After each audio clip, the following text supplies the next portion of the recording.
Hello दोस्तों, मैं आपकी कुमकुम भट्ट अपने यूट्यूब चैनल पे आप लोगों का स्वागत करती हूँ। तहे दिल से प्रणाम करती हूँ।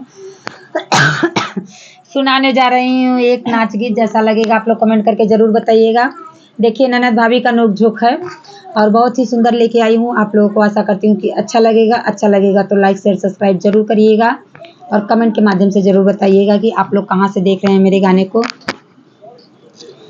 हमरे सोने के कंगनवा पे लो भैलू नदी, हमरे सोने के कंगनवा पे लो भैलू नदी, हमरे सोने के कंगनवा पे लो भैलू नदी, हेलो भैलू नदी, होलो भैलू नदी, हेलो भैलू नदी, होलो भैलू नदी, हमरे सोने के कंगनवा पे लो भैलू नदी, हमरे सोने के कंगनवा पे लो भैलू नदी। सोने के थाली में जेवना बनावली, सोने के थाली में जेवना बनावली, हमरा जेवत बलमुआ के बेलमौलू नदी, हमरा जेवत बलमुआ बेलमौलू नदी, हमरे सोने के कंगनवा पे लो भैलू नदी, हमरे सोने के कंगनवा पे लो भैलू नदी,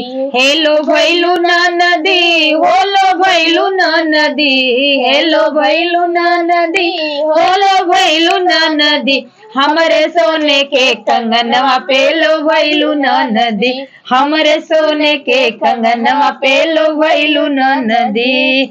जजरे गेड़ुआ गंगा जल पानिया, जजरे गेड़ुआ गंगा जल पानिया, हमरे गोटत बलमुआ पे लो भैलू नदी, हमरे गोटत बलमुआ पे लो भैलू नदी, हमरे सोने के कंगनवा पे लो भैलू नदी, हमरे सोने के कंगनवा पे लो भैलू नदी, हेलो भैलू नदी, होलो भैलू नदी, हेलो भैलू नदी, होलो भैलू नदी, हमरे सोने के कंगनवा पे लो भैलू नदी, हमरे सोने के कंगनवा पे लो भैलू नदी। अरे लौंग इलायची कबीरा जराए, लौंग इलायची कबीरा जराए, हमरे कुचत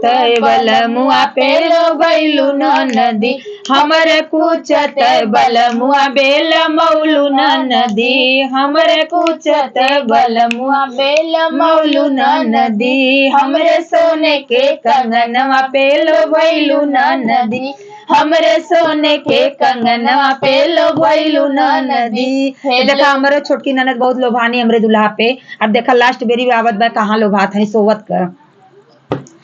अरे फूल ही चुनी चुनी से जिया लगवली, फूल ही चुनी चुनी से जिया लगवली, हमरे सोवत बलमुआ पे लो भैलू नदी, हमरे सोवत बलमुआ पे लो भैलू नदी, हमरे सोवत बलमुआ बेलमौलू नदी, हमरे सोवत बलमुआ बेलमौलू नदी, हमरे सोने के कंगनवा पे लो भैलू नदी, हमरे सोने के कंगनवा पे लो भैलू नदी, हेलो भैलू नदी, होलो भैलू नदी, हेलो भैलू नदी, होलो भैलू नदी, हमरे सोने के कंगनवा पे लो भैलू नदी, हमरे सोने के कंगनवा पे लो भैलू नदी।